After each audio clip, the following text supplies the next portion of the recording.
Men jeg tænker, at vi så småt kunne begynde på en debat. Jeg har spekuleret lidt på, hvordan vi kan gøre det, sådan at det bliver godt. Jeg var egentlig mest indstillet på, at vi sådan bare så, hvad der kom, og så tog fat i nogle af de tråde, der var. Så det tænker jeg, at vi prøver at se, om det lykkes. Og så ellers så vil jeg så måske også prøve at se, om vi kan holde os inden for nogle bestemte ting.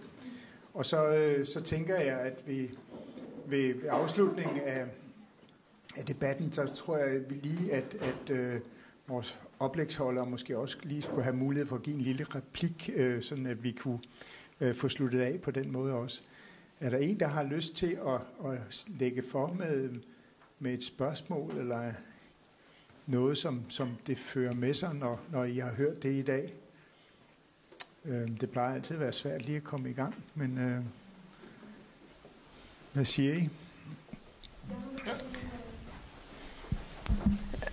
Ja, det var måske mere en bemærkning. Jeg bare tænkte lidt over, at det var flere, når de skulle snakke om cirkler, så sa de sådan en kort cirkel og en lang cirkel.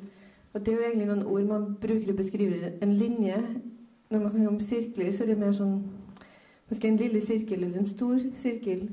Så det var et eller andet med, at i språket vårt, så er vi stadig har en tendens til at beskrive ting lineært, og det er måske føles ut som bare, kanskje det forteller litt om hvordan vi stadig tenker rett lineært, at det er veldig sånn inngrodd i vår måte å tenke på. Så jeg vet ikke hva jeg tenker om det. Ja, linjen der stadigvæk er der. Jeg ved ikke, om skal vi lige prøve at tage nogle flere ting, så kan vi måske lige sådan sidde og samle lidt op, og så kan vi prøve at få knyttet nogle flere ord til det, så dit er noteret, men vi tager måske lige et par fingre mere, inden vi går videre. Er der nogle andre vinkler eller emner, som I tænker er vigtige, når vi skal til at tale om det her?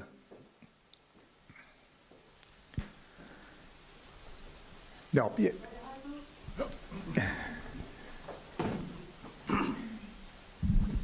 Jeg tænker på, at det der ofte er svært, når man skal genbruge ting, det er jo, at det ikke passer sammen tidsmæssigt. Altså, man har noget til overs på et forkert tidspunkt, og man mangler noget på et forkert tidspunkt. Og det er også det, som det der porfyrprojekt egentlig samlet op på. Men det tænker jeg, det er i hvert fald det problem, som jeg har i mit projekt. Ja, tak. Skal vi ikke starte her, og det ved ikke, nu er det lineære, det var måske noget til os alle sammen, men lige præcis det her med genbrug eller tilgængeligheden eller overskuddet af materialer, hvad vil du sige til det, Tore? Ja, generelt vil jeg jo si at alt i livet er jo egentlig cirkulært, slik at det er vår dovenskap og økonomenes enkeltregning som gjør at vi har lagt det lineært. Jeg tror, som jeg sa innledningsvis, vi må tenke, og dere er de beste eksponentene på å tenke helhetlig og tenke cirkulært i alt dere gjør. Jeg tenkte på dette alt for sent selv.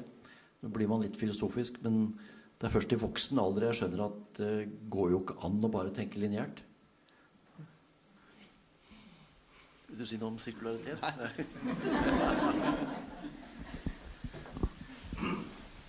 Ja, men så tænker jeg, at så tror jeg lige, jeg vil prøve at måske at tage fat i nogle af de ting, som vores oplægsholdere også havde, og så stille spørgsmål på jeres vej, eller som måske kunne gøre det.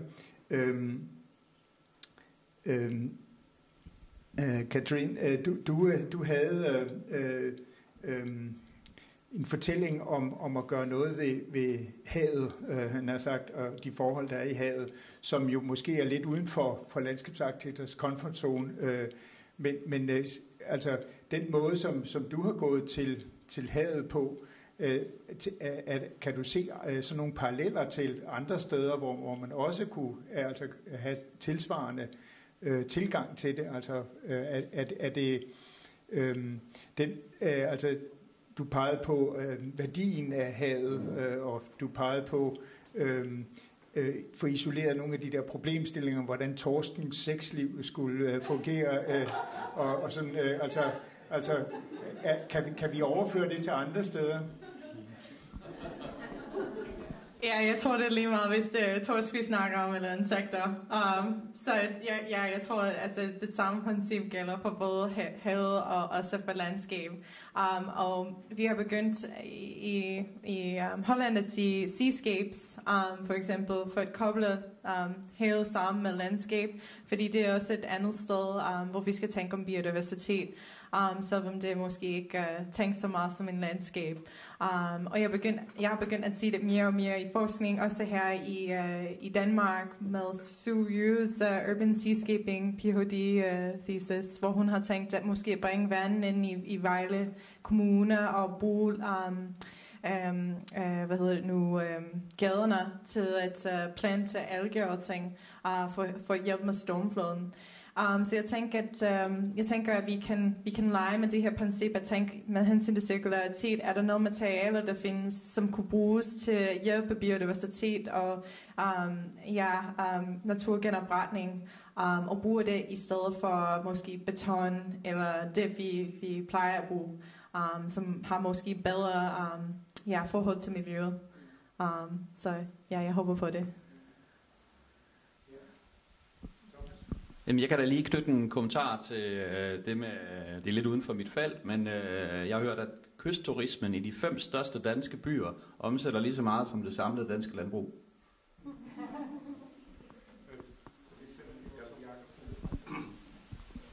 Nå, men jeg synes, det var super fedt, det I laver. Det er rigtig spændende, og så tænker jeg, det har vi jo også på land, og det er en gammel tradition, og det findes i mange varianter. Det helt klassiske er jo fuglekasser, så man kan sige, det er så ret lokalt, hvad de bidrager med, og meget målrettet. Men jeg ved, det er noget, der er udviklet, så man kan sige, det er jo inden for hele paletten af naturforvaltningstiltag, så handler det her om at skabe, eller hvad skal man sige, det er jo om at, altså det er jo en kunstig måde at skabe noget, man har fjernet. Og det kan jo give god mening i noget, der er så intensivt som et byggeprojekt, hvor man i sagens natur har fjernet, hvad der er naturlige levesteder, ligesom der i havet. Så jeg ved, det er også noget, det ved I sikkert meget bedre om, hvordan man begynder at lave byggesten, som måske også kan være steder, hvor flagermus kan være den slags. Og det man jo bare skal huske, det er, at og insekthoteller, ikke? Altså der er mange af de her ting på vej, og jeg er både sådan, synes det kan noget, men jeg er også kritisk over for det, fordi at det gør ikke, altså man skal have en økosystemtanke ind i det, ellers så bliver det bare en billig erstatning for, og kan også nemt komme til at lugte lidt af greenwashing. I det her tilfælde går I ind og erstatter noget, der nogle andre har ødelagt, og det er jo fantastisk, men ja. Ja, det er også noget, vi har lært, fordi vi har nogle konkurrenter, der bare lavet rev af beton, og de smider ind i vandet. De har ingen baseline-forskning, de gør. De har ingen monitoring, de selv gør. Og jeg synes faktisk, det er lidt sjovt, fordi det er lige præcis som du siger, at det skal være lidt om økosystemet, at vi skal tænke, især hvis vi siger naturgenopretning, så skal det handle om at kortlægge noget og prøve at sige, hvad er der i forvejen, og gør vi faktisk en forskel og bruge viden bag det. Og det er derfor, jeg er koblet sammen med Shannon, som er min co-founder, fordi jeg tænkte, da jeg startede, jeg er arkitekt, jeg kender ikke en skid om natur faktisk, men det kender hun, og hun har arbejdet med det i 10 år til hendes forskningsprojekter og så videre, og til naturgenopretning af koraller i Maldives og i Japan. Så jeg har altså totalt lært så meget fra hende i forhold til det, og altså alt om det videnskab, og det er også derfor, at hun er 50% ejer af firmaet. Fordi det skal have den her komponent med videnskab i det. Ellers bliver det ikke til noget. Det bliver bare greenwashing. Er problemet ikke også lidt, der stadigvæk bliver udloddet gruslodder ude i havene? Altså, selvom vi jo egentlig har viden, men det fortsætter man jo faktisk med. Det er jo det uheldige i alt det her. Jo. Ja, Der er nogle fingre nu nede i salen, så lad os prøve at tage en tur. Ja, hej, jeg hedder Lærke. Jeg synes, det er interessant, vi snakker om, altså I repræsenterer alle mulige forskellige firmaer eller måder at arbejde på, og det der slår meget igennem, det er det der med nøjsomhed. Altså du starter også med at sætte scenen omkring, lad være med at, vi skal ikke lave så mange projekter, vi skal faktisk stoppe med at lave projekter, ikke? Og lige sådan, altså hvor lidt kan vi gøre, og hvor meget kan vi genbruge, det begynder ligesom at blive, vi er nå et eller andet punkt, hvor det der begynder at være drivende, hvor vi før har skulle etablere så meget, bygge så meget, skabe så meget, ikke? Nu skal vi faktisk til at stoppe med at skabe så meget, eller skabe anderledes, ikke?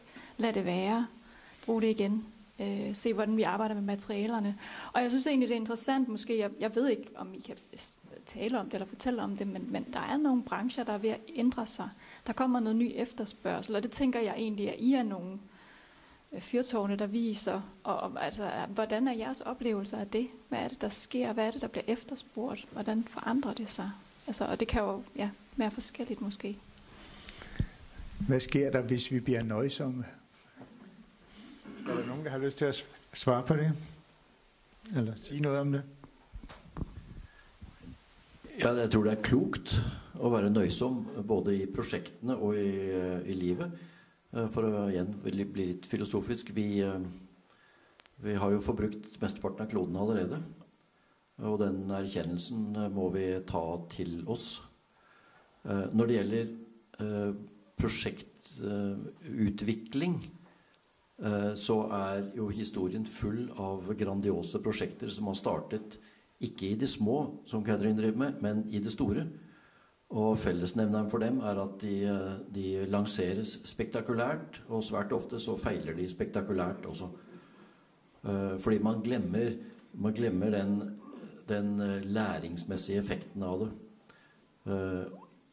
Og jeg har vært involvert i et annet prosjekt, mange andre prosjekter, men det var det 9. forsøket som ble suksess. Og det er det vi må til, og da er nøysomhet en viktig faktor, for du må ta det næring etter tæring, og du må lære, og du må akseptere fiaskoer, men de må ikke være så store at du ramler om kull, eller folk trekker teppet bort fra deg. Så det er et godt stikkord du har, nøysomhet i alt du gjør.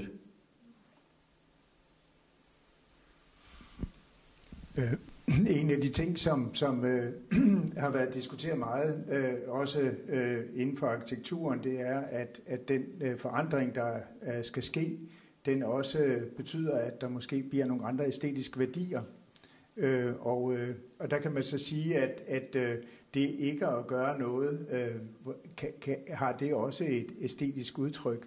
Og kan vi sådan set også give det et udtryk, som signalerer, at vi har ikke gjort noget. Altså, det er jo også måske det, som ligger i det, at finde ud af, at tillægge det en værdi. Og det ligger jo lidt i, hvad skal vi sige, opgaven, hvis man skal ikke gøre noget, hvordan gør man så det? Men vi har jo faktisk projekter, der har gjort meget lidt, og så ved at gøre nogle ganske få ting, så får vi faktisk fremhævet, at her har vi faktisk bare lige fået et nyt blik på arealet, og så får det værdi på den måde. Så det er jo en spændende diskussion at holde fast i, altså at vi kan gøre det. Og jeg tror også, at det er at holde fast i, at æstetikken altså har en signalværdi, som gør, at projekterne kan forstås. Det synes jeg er vigtigt at tænke over og prøve at finde ud af, hvordan det kan være. Jeg sad lige også, og nu var jeg lige ved at prøve at lukke det af, og så ville stille et spørgsmål til Thomas, men vil du sige noget, Jacob? Ja, lad os lige tage det først. Jo, men måske netop i forhold til at sætte nogle overordnede ord på, nu har vi nævnt nøjsomhed. Jeg tror, det der har kendetegnet den måde, vi har forvaltet det meste af vores landskab på, har været, og den måde, som virksomheder i hvert fald tit tænker, det er kontrol, det er produktivitet, og det er sundhed. Og hvis man omsætter det til naturen, så... og det er jo sådan en kapitalistisk måde at tænke... Altså, jeg havde en datter, der læste et semester i Canada, og tog et kursus i Indigenous Ecology, og så lærte jeg pludselig, at den måde, vi tænker økologi på, den er vokset frem i en kapitalistisk tidsånd. Og det tror jeg meget giver et billede på, hvad vi gerne vil se ude i naturen. Vi vil se den grønne græsplæne, som både ser produkt. Den skal ikke være tør og gul, fordi det er udtørret, og den skal være slået på den pæne måde. Ikke? Så der er både noget kontrol og noget pænhed, og vi vil gerne have, der er meget fokus, et nyt buzzword, der er kommet frem, det her soil health. Og som svampemand, så er jeg lidt skeptisk over for det, fordi at når jeg så læser, hvad det handler om, så handler det om en god, produktiv muldbund. Og det er ikke altid det, det er ikke det, der giver de bedste vejkanter ude på motorvejene. Så når vi tænker biodiversitet og naturforvaltning, så fejler de her ord lidt, og jeg tror måske også, der er noget overordnet i det i forhold til den måde, vi i det hele taget kan lave en bæredygtig omstilling. Der skal der nogle, altså det er jo lige præcis nøjsomhedsarterne, der er dem, der har det sværest i vores landskab, fordi vi har så frodigt og grønt og sundt et landskab i virkeligheden, i hvert fald i Danmark. Ja, nu er der en finger ved Jeremy. Du sparkede lige en af kæphestene. Jeg har hørt det flere gange i dag og i aften. Vi omtaler muld som et produkt, som nærmest er skabt af det onde selv. Og hvis vi skal snakke cirkularitet, og hvad vil sige, måske også, jeg ved ikke, hvordan det passer ind i generativitet, så er muld altså en del af det samfund, vi har, og det bliver vi nødt til at fastholde. Og jeg synes bare, det er svært at ikke lige angribe, at den bliver kriminaliseret på nogle punkter. Og jeg ser desværre også, jeg er ikke helt færdig nu, at man jo ofte ser, at folk faktisk har det med at skrælle lortet af, kører det væk, det er CO2 en vej, så kører de guddødme et grusgravsprodukt ind og lægger ud, fordi det skal være næringsfattigt, det er CO2 2, og naturressourcer, der ryger helt ud til ingen verdens nytte. Det var lige det. Jeg synes, det var meget sjovt lige at høre, hvor I stod henne der, fordi jeg hørte lige pludselig et eller andet, der triggerede mig lidt. Ja. Super. Muld er jo ikke, altså jeg ved godt, jeg har kolleger, der siger, at muld er gift, og det kunne jeg ikke finde på at sige. Muld er en naturlig jordbundstilstand, som absolut kan noget, især hvor den er udviklet naturligt over meget lang tid. Og det man gerne vil have i sin produktionslandskaber, der er, altså i min køkkenhave, nu har jeg ikke nogen køkkenhave, men hvis jeg skulle have en, så ville jeg også gerne have en muldbund der. Og der er en masse biodiversitet knyttet til den, så det er jo ikke forkert. Men hvis man kun tænker muld, så misser man alle de arter, der for eksempel er meget nøjsomme. Ja, og jeg har hørt den før, muld er gift. Det er jo, jeg tror, det grunder i en misforståelse. Altså, fordi et eller andet sted, så er det jo, hvis man gerne vil have lysåben, næringsfattig natur, jamen, det er ikke muld, der er giften, det er det næringsrige muld. Så du kan sagtens have god muld med god biodiversitet. Det er den næringsrige, den som blev fortsat påvirket. Ja, skal vi lægge det til det mulden? Ja. Det var ja, det var til det. Jo, det var bare fordi hele den her snak om jord og muld. Der har været en del snak også, der kommer det der små sådan opgroende organisationer også, for eksempel det der kalder sig for APOCO, regenerativt landbrug, ikke? Hvor de begynder at snakke mere og mere. Ligesom du også snakker om, Jakob, det her med svampene. Altså, fordi mulden er jo en ting, og vi arbejder jo rigtig meget i kunstig jord, altså her i vores felt, ikke? Hvor det også måske handler om, hvad er den naturlige jord så, og hvad for nogle processer er der egentlig med svampe og mikroliv i den her jord. Måske findes der en hel masse biodiversitet, hvis vi egentlig kiggede ned i noget af det. Altså, fordi muld er jo ikke bare muld.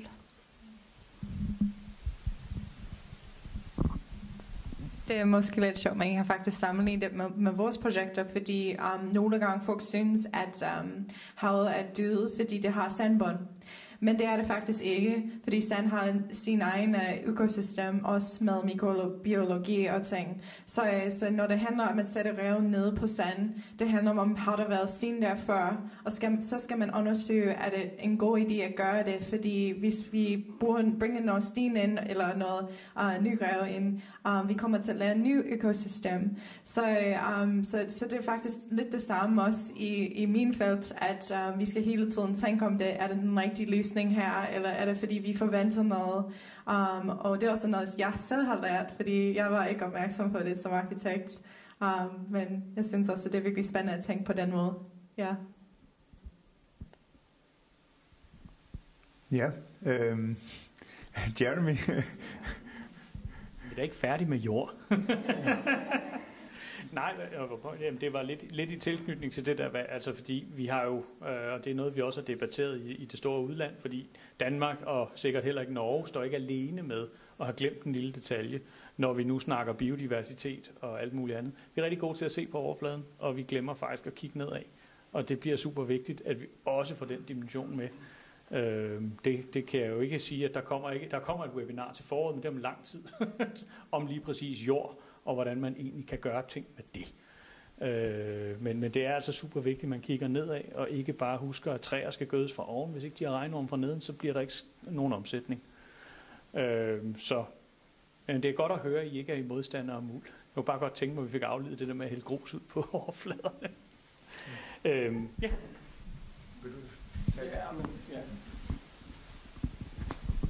Altså, nogle gange sker der jo det, at en tradition bliver afløst af en modreaktion, og det er nok det, der er sket med den her grusudspredning, som jeg ved ikke præcis, hvad der foregår derude, men min pointe, jeg tror tidligere havde man meget en tendens, nu skal der muld på, også hvis man skulle altså havde en grusgrav, ikke, så skal vi dele med at køre noget muld ud, så vi kan rekonstruere noget, altså lave en genopretning af noget, der ligner det gamle landskab. Og der misser man så i virkeligheden noget værdi, og der kan man sige, tit graver man jo rundt i jorden, og så får man den der råjord, hvor der ikke vokser ret meget, der er altså heller ikke nogen regnorm de første 30 år, men biodiversitetsmæssigt kan det noget helt andet end det andet, ikke? Så det er igen det her med, at der ikke er én slags jordbund, der er den rigtige. Og i det konkrete projekt, hvis man alligevel skal køre rundt og dose noget, så den der helt nøgne råjord, den kan altså noget, som er super spændende, og der kommer ikke. Altså, det er så ikke der, man får sin køkkenhave, fordi at der får man noget andet, og man får en naturlig jordopbygning over lang tid, og man er sluppet for det kæmpe store problem, man har rigtig mange steder, at vi har en fuldstændig unaturlig jordbundstilstand, fordi det er en meget forstyrret landbrugsjord, man har mange steder. Og den kan altså ikke ret meget, selvom den er måske god til at dyrke majs eller hvede i.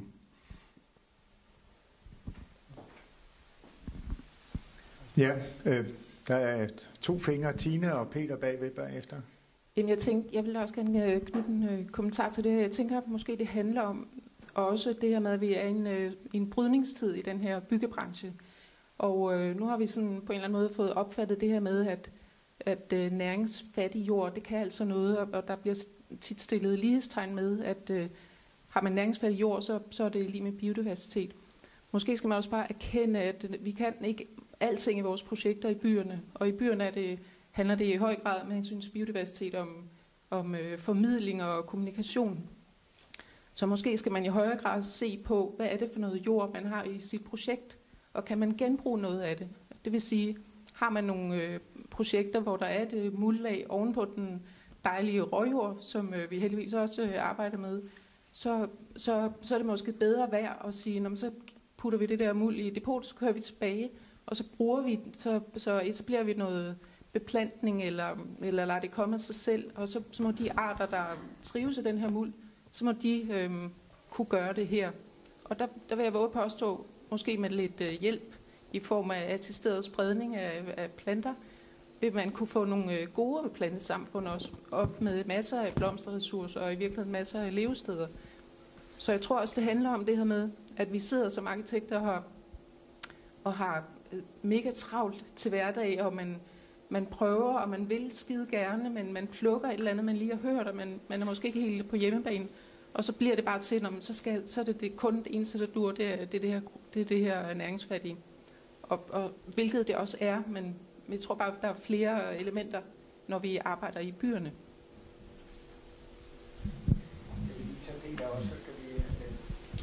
Ja, jeg vil også sige lidt om jord, tænker jeg, og råstoffer. Jeg havde Peter fra Opland. Jord blev også brugt, altså heldigvis så, når vi arbejder med råstofgravene, så er muld også en ressource, og den bliver jo blandet i sand og grus for at lave et bedre lerindhold. Så der er altså noget der, og det er jo lang tid siden, vi er gået væk fra at lægge muld ud i hele grusgraven. Der er nogle steder, hvor de godt vil lave ekstensivt landbrug, som man får lov til i en efterbehandlingsplan, men for det meste, der er det helt ekstensivt, og det er til rekreativ eller naturformål, det bliver efterbehandlet til. Og der er jo rigtig god mulighed for at lave padeskrab og vandhuller, søer, og lade det være, og lade det komme, som det nu kommer, det af sig selv, eller lave assisteret spredning ved at hjælpe med nogle gode vildarter. Og så er der jo selvfølgelig også det her med kalkstabilisering, som jeg er jo meget fortaler for, fordi jeg synes, vi kører alt for meget jord væk. Det er affald, og det skal deponeres eller håndteres igen og igen og flyttes flere gange. Så det er jo helt absurd, hvor meget jord vi flytter for at flytte nogle rene råstoffer til, når vi egentlig kan kalkstabilisere. Det ved jeg, det er der masser, der arbejder med. Også Vejdirektoratet er rigtig gode til det efterhånden. Men jeg synes, det er vildt, hvor meget der skal køres væk. Og også når vi kommer med, at der skal 0,5 meter ren jord på, lige snart du skal lave noget som helst i byen, så er det jo per definition stort set klasse 2 jord, og dermed et affaldsprodukt. Så vi skal 0,5 meter ren jord på, så når vi så også laver LAR-projekter, så skal vi måske 1 meter ned i det færdige projekt, så skal vi altså grave 1,5 meter af og køre væk. Og så skal vi før lige køre 0,5 meter ren jord på igen. Og mens vi så har gjort det, så skal vi også sænke nogle belægninger og køre bærlag væk, skrave noget mere af, grave kabler ned og putte masser af dejlig sand derned omkring. Og så videre og så videre. Og der er simpelthen så mange ting, der er vilde, og fordi når vi så skal have råstofferne til, så jeg kan ikke huske, om det er det rigtige tal, men jeg tror, vi får importeret omkring 60% af vores råstoffer lige nu. Og de fleste fra Norge. Nogle fra England og også andre steder. Men de bliver sejlet til. Og problemet er nu, at alle vores havne, de er typisk ejet af kommunerne. Og hvad vil kommunerne godt i havne? De vil godt lave boligbyggeri. Så de plaster dem jo til at gøre det meget, meget svært for erhvervshavnene at blive, fordi de både støjer og støver. Og det betyder så, at noget som en kommune som København jo for eksempel har en erhvervshavn, som bliver ekstremt presset af en havnetunnel, byggeplads for det. Alle mulige andre ting, der kommer ind og presser det her. Så nu sker der det, at vores råstoffer bliver sejlet til Hundested fra Norge typisk, og så bliver det kørt af nogle meget, meget hårdt trængte veje i forvejen, hele vejen ned igennem og ind til København. Det giver jo ingen mening. Der er jo noget i den nationale råstofplanlægning, der er gået helt galt. Så den her børs, hvor dem, der skal af med nogle råstoffer, og også skal bruge de fleste råstoffer, de skal jo have noget plads til at kunne opmagasinere, mellemdeponere, håndtere det her. Og derfor synes jeg, det er så fantastisk at høre jeres projekt her, fordi det er der jo den grad brug for. Og der er brug for, at mange aktører sætter sig sammen, for det er ikke noget, vi kan løse alene det her. Det skal jo gerne blive en god idé for alle. Alle skal kunne spare nogle penge, på den måde tjener alle penge. Og det gør en hel masse godt for naturen og samfundet. Altså, det er jo, ja, det var bare nogle kommentarer, jeg havde. Jeg havde et spørgsmål til det, du sagde der. Hvordan, og det er jo egentlig mest over til Bærum Kommune, jeg var lige ondt der. Hvordan lykkedes I med at komme igennem med den børs? Fordi i Danmark, der ryger vi altså ind i et ondsindet miljøbyråkrati. Det var det korte spørgsmål, sorry. Ja, nu blev det sådan lidt blandet bolcher. Jeg tænker, at vi måske koncentrerer os lidt om Tines spørgsmål først, ikke? Og hvis I kan huske det, hvor Tine ligesom siger, at der er jo nogle forhold i byen, som gør, at vi måske altså ikke kan få al den natur, du, Jacob, ligesom siger, at vi ikke får, hvis vi forstår hele det, hvad skal vi sige, den store udrulning af den økologiske mangfoldighed, som har været i Danmark tidligere. Ja, okay. Så sig lige igen, hvad du... Ja. Nej, fordi jeg tror da godt, vi kan få... det jeg mente var bare, at man kan også godt lave noget godt med den eksisterende jord, om så det er røgjord eller det er muldjord. Altså, der kan man godt lave nogle OK bymæssige samfund, der kan et eller andet, i hvert fald nogle blomsterressourcer, måske nogle levesteder. Så ja. Ja, og det var egentlig det er rigtigt, det var det du sagde, og det jeg egentlig bare ville følge op på det var at nej, jeg tror bare vil du svare på det som ja. Ja, og man skal jo også være pragmatisk, og jeg er meget enig i det her med, at det er ikke i vores anlægsprojekter måske nogen. Altså, der begynder faktisk at være lidt musik i det, når man har de rigtig store anlægsprojekter og veje og den slags, så kan man begynde at skabe nogle spredningskorridorer, men det er stadigvæk de der rigtige naturprojekter, der rykker. Men det betyder jo ikke, at det ikke er her, hvor oplevelsesværdierne kommer ind. Og det giver lidt større, måske også spillerum. Altså, landskaber har jo altid været designet, men der kan man jo godt integrere en ordentlig økosystemforståelse i den måde, man designer det, og så arbejde bedst muligt med de forhåndværende jorder, for eksempel. Frem for Petur at sige, nå okay, nu skal vi have noget grusgravsjord ind, fordi nu vil vi skabe noget, der egentlig... Altså, det er jo igen det her med at kigge ind i det lokalområde, man kigger i. Hvad er det for en kontekst, vi har? Hvad kan sprede sig naturligt?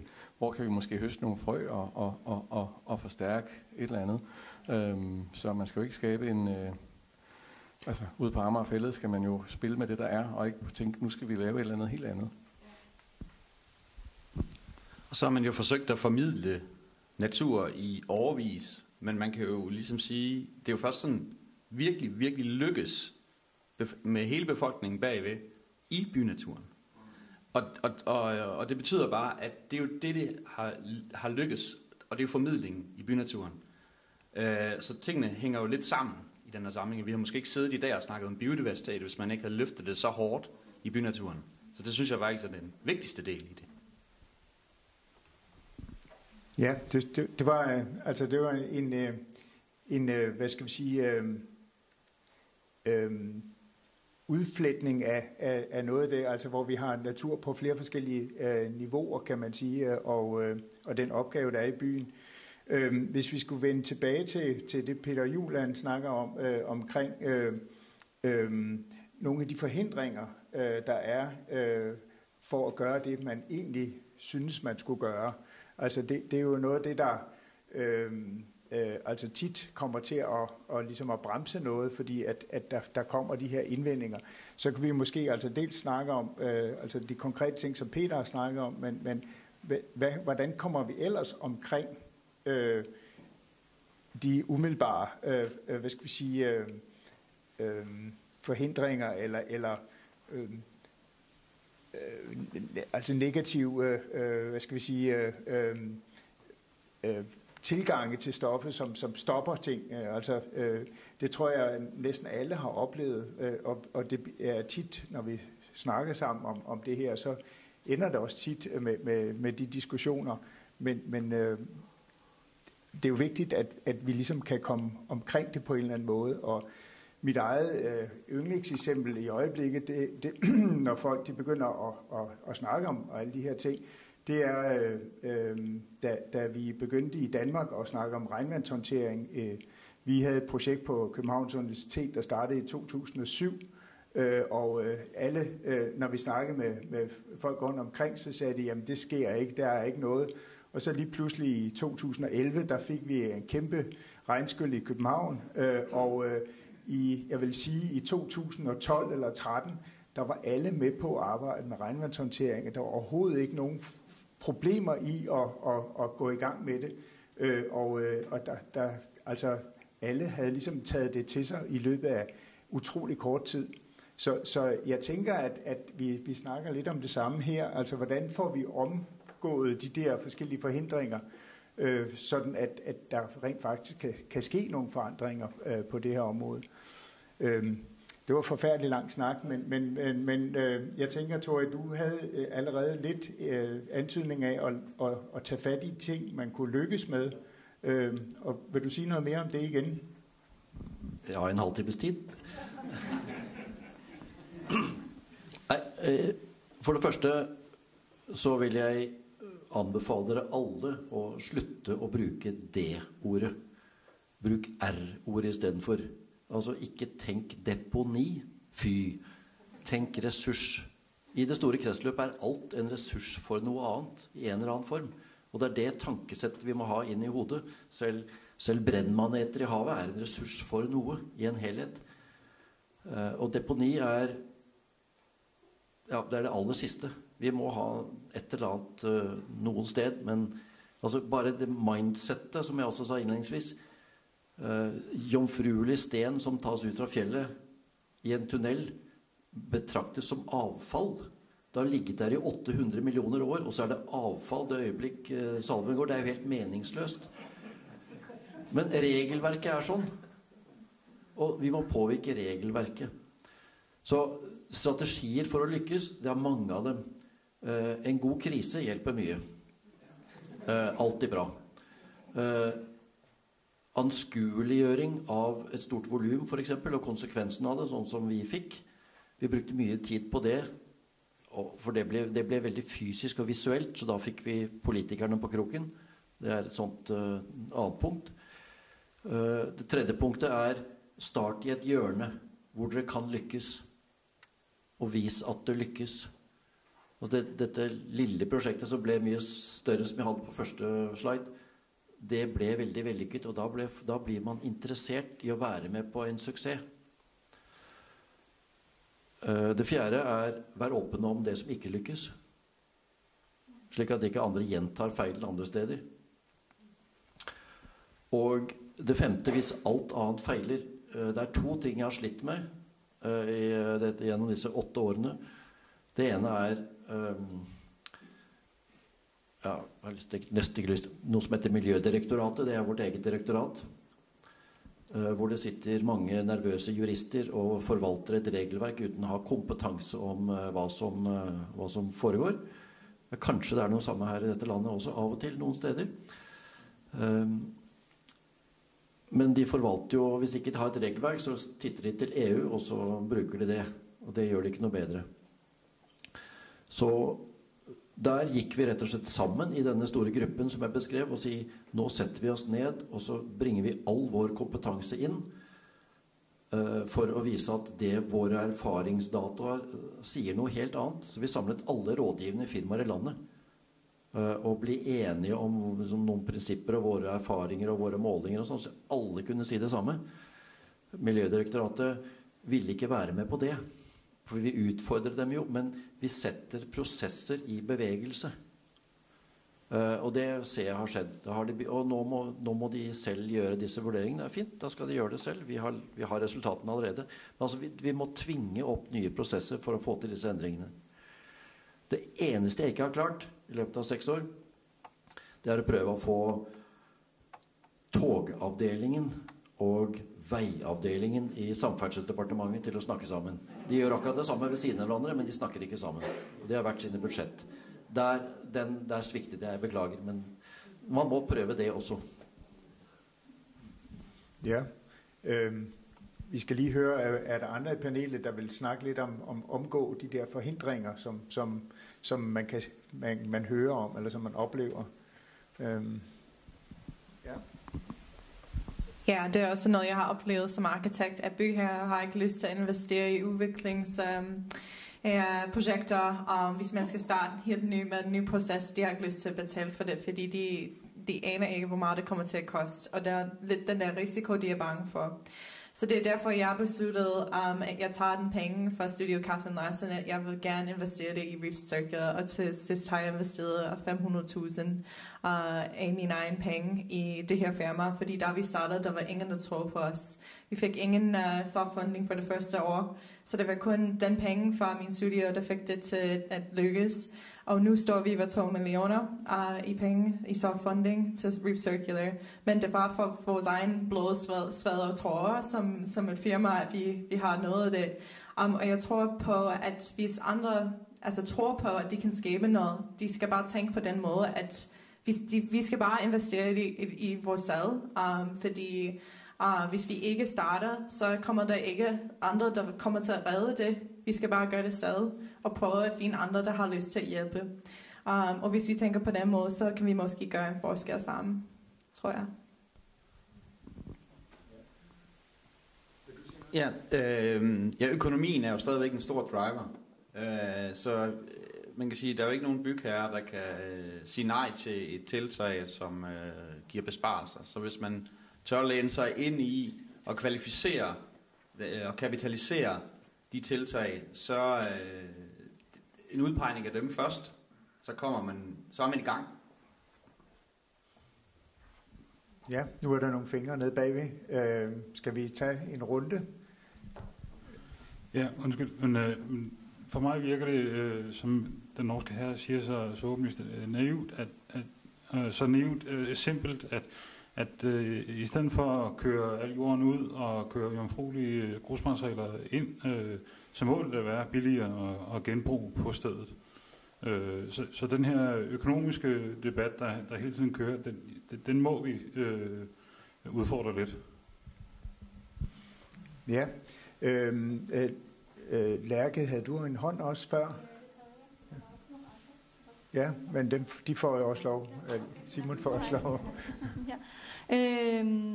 Ja, altså, jeg synes noget af det, som du sagde, Tore, om at arbejde med det, man har på stedet, og også noget af det, som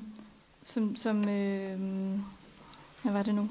Det var dig, Thomas, der sagde det der med, at I havde arbejdet i jeres projekt rigtig meget med det, der var der. Altså, jeg synes virkelig, det er fint. Og jeg synes måske også, altså, som vi også har snakket om, man kan godt blive lidt forvildet i ideen om, at det åbne lands natur og det næringsfattige er det eneste gyldige, fordi at det kan noget, og det er noget særligt, og fordi vi måske ikke har så meget af det. Men når man bygger på det, der er på stedet, på den, der er, altså husker på hegnet, husker på skoven, husker på alle de her naturtyper, der egentlig bygger oveni, ikke? Starter med vores jord, vores naturgrundlag, hvad for nogle planter hører egentlig til her, hvad kan det egentlig her? Ikke? For det tænker jeg, at vi kommer langt mere med rent biodiverst, end ved hele tiden at skulle indføre noget for noget helt andet, ikke? Og man kan måske også blive lidt forvildet i at tænke, nu skal vi lave noget natur, hvordan er nu lige det er? Nu arbejder jeg rigtig meget som sådan en mega nørdet, tosset specialist med lar, og bliver ofte kontaktet af folk, der siger, hvordan laver man lar med beplantning? Er der en planteliste? Er der noget, vi kan bruge? Hvor jeg siger, jamen, det er jo egentlig noget med at se på jorden. Hvad for en jord har vi her? Hvad for nogle forhold har vi her? Og nu sidder jeg i sådan nogle små idiotprojekter, ikke? Altså sådan de der små larbede, som ikke er noget som helst. Men det er jo det, der gælder alle steder, ikke? Altså se på jorden. Hvor meget fugt er her? Hvad for noget vand er her? Hvordan er opbygningerne? Og så bygge oven på det. Altså man kan næsten i travlheden helt glemme det, ikke? Men det tænker jeg egentlig er et godt udgangspunkt. Ja, gode betragtninger. Skal vi lige tage Simon med over ved den anden side derovre?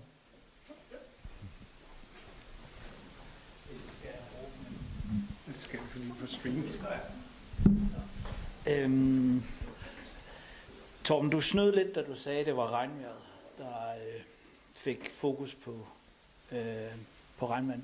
Det var også økonomi. De 2 projekter, vi hører her, handler også om økonomi. Der er nogen, der begynder at forstå, at der er penge i det. Og jeg synes, det er mega fedt at høre, at der er et projekt, der nærmest med det samme bliver udbredt. Larm blev nærmest med det samme udbredt, fordi man kunne spare penge. Og det er der, hvor vi mennesker i det her rum, vi har nøglen til, at der kan spares rigtig mange penge. Vi har bare en lovgivning, og der kigger jeg på universitetet, jeg kigger på kommunefolkene, og jeg kigger på det her rum, hvordan fan udbreder vi, at der er rigtig mange penge i vores fag. Hvis vi får lov til at være inde i lovgivningsprocesserne, hvis vi får lov at udbrede vores viden. Vi er i gang. Vi kommer ind alle steder nu, så det går jo relativt godt. Men måske kan vi gøre det endnu hurtigere. Det gjorde vi med LARN. Jeg tror egentlig også, at ressourcerne er på vej. Biodiversiteten, den spreder sig som en steppebrand. Det brænder ud over det hele, ikke? Så husk, hvis vi snakker, at vi kan faktisk gøre det billigere, eller det koster det samme. Eller det koster kun lidt mere, men det ser lidt bedre ud. Så vi sætter værdi på vores kundskaber. Vi snakkede også om det, Bo. Altså det der med at spare på opbygningen, og det er der er jo mega meget i gang med. Men hvis man siger til bygherrer, hvis vi lige får lov at samarbejde lidt bedre, det koster lidt flere penge i samarbejdet, men så sparer vi på materialerne, og vi lover, Bo og jeg, at det bliver meget billigere, end hvad vi koster. Hvis vi kan lave en eller anden samarbejdsaftale. Så vi er lidt før lovgivning, for vi får sgu ikke lovgivningen med så hurtigt, som vi gerne vil. Så samarbejde om at få en bedre økonomi, få et bedre projekt, så tror jeg, at vi kan gøre det endnu hurtigere. For vi har faktisk løsningerne i det her rum. Der var ikke et spørgsmål eller noget, men det var bare... Ja, jeg ved ikke, om der er nogle kommentarer fra panelet. Ja. Ja, jeg synes, jeg er ikke landskabsarkitekt, men jeg ved ikke, hvis der er noget særligt lov om, at man skal tage mul væk fra en byggeplads og bringe det tilbage igen, for at sikre, at den er friskgjort. Det har jeg forstået lidt om. Men jeg tror, problemet er faktisk, at der findes så mange byråkrati med hensyn til lov i Danmark, som nogle gange giver ikke mening. Så skal der være tid og ressourcer for at kæmpe det. Og det koster også penge. Og min erfaring også er, at byggeherrer, hvis det handler også om risiko. Hvis du siger til dem, at okay, vi har en mulighed her for at søge dispensation om det her lov om mul og jord og ting. Og du kommer måske til at spare penge, fordi så behøver det ikke at tage det væk. Men hvis vi mister dispensation i den her sag med kommunen, så skal du vente endnu længere til at bygge jeres projekt og have det færdigt. Så er der mange bygherrer, der tør ikke at tage chancen, og det er problemet, fordi det tager ressourcer for at kæmpe det. Så det handler hele tiden at tænke, okay, hvordan finder vi ressourcer til at kæmpe det her? Og jeg tænker, hvis vi tænker på den måde også, at vi har noget politisk i os som arkitekter, som landskabsarkitekter. Hvis vi arbejder sammen, så kan vi faktisk gøre noget, lige præcis det. Men vi skal ikke tænke, at det er bygherrer, der kommer til at betale for det, fordi de tør ikke at tage risiko hele tiden, fordi det koster penge. Så ja, det er min erfaring.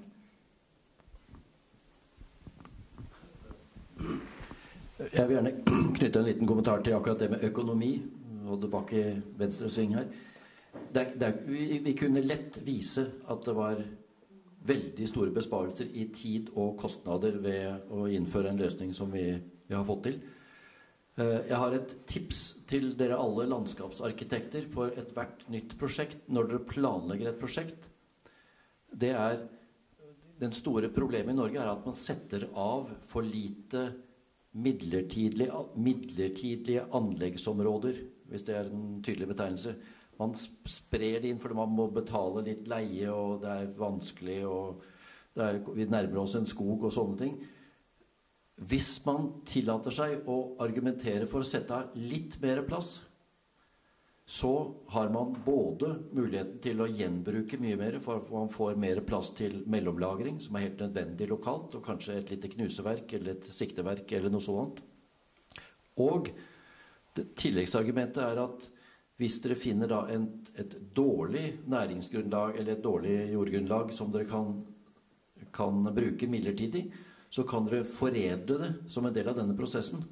Gjøre det til en høyere verdi, drenere det bedre, gi det mer biodiversitet og så videre, slik at dere kan bruke det som et tilleggsargument. Så litt mer plass og litt mer tanke på å foredle verdien av utearealene. Ja, det var nogle gode råd. Jeg har lige et sidespørgsmål her. Byggematerialer fra liv til død og genbrugen af det. Du snakker meget om det oppe i Norge. Men har man tænkt over at måske være med til at presse politisk på, for jeg ved, man gør det inden for EU-plan, at der er nogle regler omkring byggerier, og der er også regler omkring medarbejdere. Hvis man ikke har handicappede medarbejdere i sin virksomhed, så er man dårligt stillet i forhold til udbudsregler for statslige og kommunale virksomheder. Hvad med vi kan eksempelvis tage havvindmøller, der er rundt i hele verden. De bliver lagt på jorden, fordi man ikke ved, hvad man skal gøre med dem. De kan ikke opløses eller noget. Men kan man bruge dem, knuse dem og bruge dem som byggemateriale måske? Kan man være med til at presse noget lovgivning igennem til at skulle genbruge? Altså materialet skal have en historie. Når det dør, hvad skal der så ske med det? Ja, det er et problem med CE-mærkning, altså mærkning av godkendelse og sånt på gammelt materiale. Vi får jo aldri CE-mærkning av primæruttatt stein. Vi aner jo ikke hva som ble skjedde for 800 millioner år siden. Dessverre. Men vi må jo tro på at dette funker. Ja, hvis vi snakker om vindmøller. Jeg fandt et firma i Holland, der lavede legeplads af vindmøllerbladene. jeg synes også, det er rigtig spændende at tænke på den måde. Så hvis man kigger ned til Holland, der er mange eksempler, man finder om, hvordan man genbruger ting. Og det er bare bagt ind i kulturen, byggekulturen dernede. Så... Ja, altså man kan jo sige, at dit spørgsmål omkring materialer, det er jo noget af det, som der har rigtig, rigtig stor fokus i primært inden for husbyggeriet, og hvor man bliver underlagt nu her fra 1. januar en fuld livscyklusanalyse, hvor man altså både ser på, hvordan materialet er brugt, men også hvordan det skal bortskaffes. Så den model, den er sådan set eksisterende og findes. I øjeblikket, der er landskabet ikke en del af hele det her aftale omkring byggeriet. Og det betyder så også, at vi enten kommer til at løbe efter det, som arkitekterne gør, eller også, at vi selv må opfinde noget, som ligesom også kan håndtere det samme. Og der tænker vi på KU og sådan set også i det udvalg, som DL har om cirkulær økonomi, at vi bliver nødt til at sikre os, at vi bliver en del af den aftale, som husbyggeriet er blevet underlagt, den klimaaftale. Fordi at ellers så risikerer vi, at arkitekterne optimerer bygningen på landskabets bekostning. Og vi har altså nogle materialer, der står ude om natten, og som har nogle andre vilkår end mange af dem, der bliver brugt i bygningen, som bliver beskyttet af et tag. Så vi har altså dels nogle andre forhold. Vi har også måske nogle fordele, som vi også skal have med. Så vi kan sige, at på materialesiden, der kommer der helt sikkert noget, men lige i øjeblikket, så løber vi ind i, at vi har et sammenfald med bygningsmaterialer. Der findes tegl, der laver mursten, der findes tegl, der bliver til klinker. Så på den måde er der noget, der er meget tæt på hinanden. Der er også beton i bygningen, der er også betonvarer, som vi bruger, osv. Men hvem tager sig af jorden? Hvem tager sig af nogle af de andre ting, som ikke har en producent? Det er ligesom med de norske sten, der har ligget der i 800 millioner år. Hvem er producent af jord? Og dermed så er der altså nogle huller.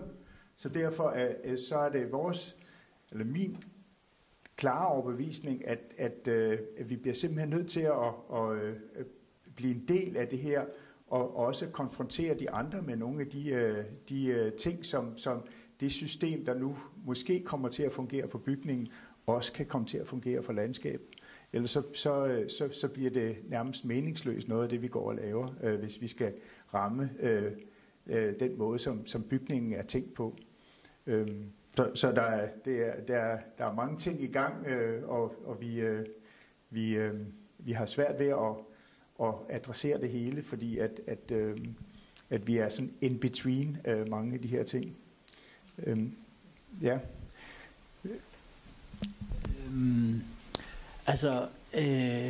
Der kommer sådan en lidt sjov en med den her, fordi vi kan jo faktisk ophobe rigtig meget CO2. Det vil sige, at vi kan blive et plus. Så man kan bygge rigtig gråt med et stort minus. Så reelt har vi jo et kæmpe mulighed. Vi kan få rigtig mange penge lige om lidt, hvis vi er rigtig heldige. Hvordan siger nu er det der snakker om det, Torben. Hvordan kunne man faktisk forestille sig, at vi kommer til at bruge rigtig mange ressourcer, eller plante rigtig mange planter lige om lidt, fordi at vi kan faktisk generere plusset. Jeg ved ikke, om der er nogen af jer, der har lyst til at svare på det spørgsmål. Men der blev også snakket om det heroppe om greenwashing før, og så bliver vi så byggeriets greenwashing-afdeling. Så jeg tænker, at vi skal holde det inde på vores egen bane, og så må bygningen så holde sig på sin. Men vi bliver nødt til at tale sammen om det her. byggeriet, det går til havelån, det går ikke til gadedøren. Og så vi bliver nødt til at have netop diskussionen i det her. Katrine, ja. Jeg vil bare sige fra arkitektsiden, jeg synes, vi skal være meget bedre til at tænke mere holistisk og arbejde sammen med biolog og også sammen med landskabsarkitekter. For bare, altså vi nogle gange snakker om bygninger bare som, at de er kunstige landskab, og de er helt static, og de kommer bare ned på jord, og det er det hele. Men vi tænker ikke, at de har noget levende i dem. Altså når vi kommer ind med vores maskiner, og vi går ned i jord for at skabe en fundament for at gøre det til det, der eksisterer der allerede, til de insekter, der er der, til jord, der er der, til den regnvand, som skal føre igennem den der konstruktion. Vi ser det først, når det skaber problemer nogle gange, og så tænker man, det har vi ikke set før, og det kommer til at koste os penge. Men jeg tænker, hvis vi tænker mere holistisk om det, og det handler ikke om at spare CO2, men tænker om den hele livscyklus i forvejen, og så snakke med biologer, okay, jeg har den her bygning, hvad gør det til jorden, når jeg laver det her i det her område? Hvad gør det til regnvand?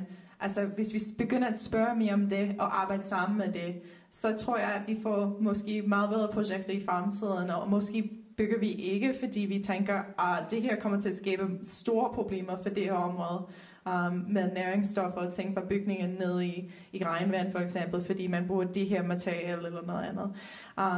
Så jeg synes som arkitekter, vi er bare nødt til at tænke meget bedre om det, om den der samarbejde, og være meget mere åben om det i Danmark. Så ja. Jeg kigger så småt på uret nu. Jeg tror, vi er ved at skulle runde af. Er der en sidste ting, der skulle snakkes om? Nej, det trækker i tapas.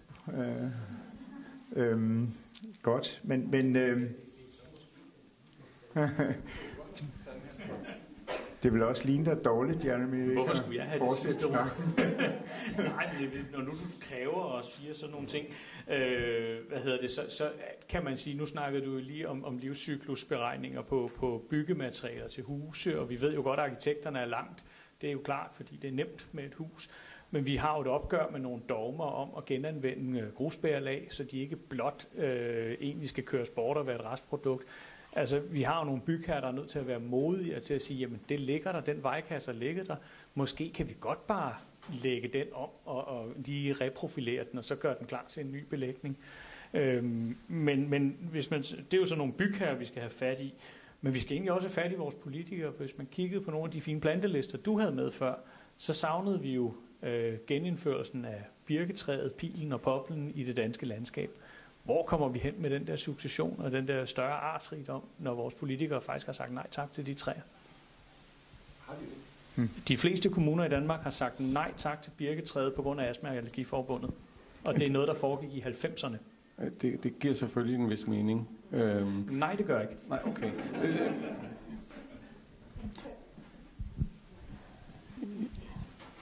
Ja, interessant. Det er helt ny viden for mig.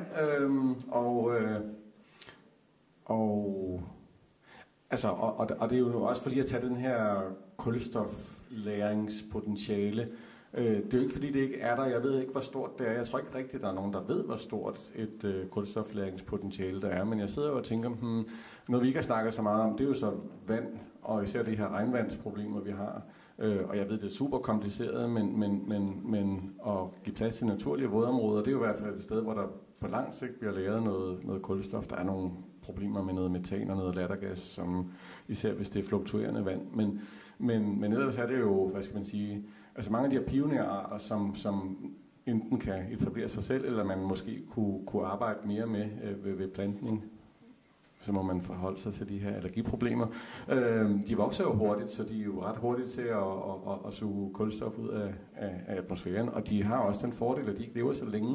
Det vil sige, at de faktisk begynder at tilbyde nogle af de her levesteder, hulheder, røde, som så tilbyder levesteder for vedboende svampe og insekter og den slags. Det kommer meget hurtigere med den slags træer, end hvis man planter eller andre, hvad skal man sige, klimakstræer, som man ofte har fokus på i byerne. For slet ikke at tale om de der plataner og rubinier, og hvad har vi som ja, man kan undre sig over, at vi har så liberal en tilgang til, at vi bringer ind i vores byrum af potentielt invasive og ikke særlig biodiversitetsvenlige arter. Vi behøver jo ikke at spørge politikerne om de der arter. De kommer jo helt af sig selv. Det er nogle af dem, der etablerer sig allerlettest af sig selv. Så vi skal egentlig ikke gøre så meget, hvad det angår. I forhold til birken der, så er der i hvert fald nogle klimamodeller, der siger, at vi om 200 år ikke har den i Danmark mere. Så det er mere for at sige, at det kan være, at den går af sig selv. Men ellers så tror jeg egentlig bare, at det er tålmodighed. Ja, da kort avslutningsvis. Jeg beklager at jeg kan ikke delta på tapasen. Jeg må rekke et fly, dessverre. Men hvordan kommer vi oss videre? Ja, svaret det er dere som sitter med løsningen. Det er dere og ingen andre som sitter med løsningen ved å ta den opp, drøfte den, være ildsjeler og ta den videre. Da når dere det knekkpunktet som gjør at dette går av seg selv. Lykke til. Ja. Så kan vi lige takke Tore på vej ud af døren til en flyvemaskine. Han er meget glad for, at vi har metro i sydvest også nu her. Yes.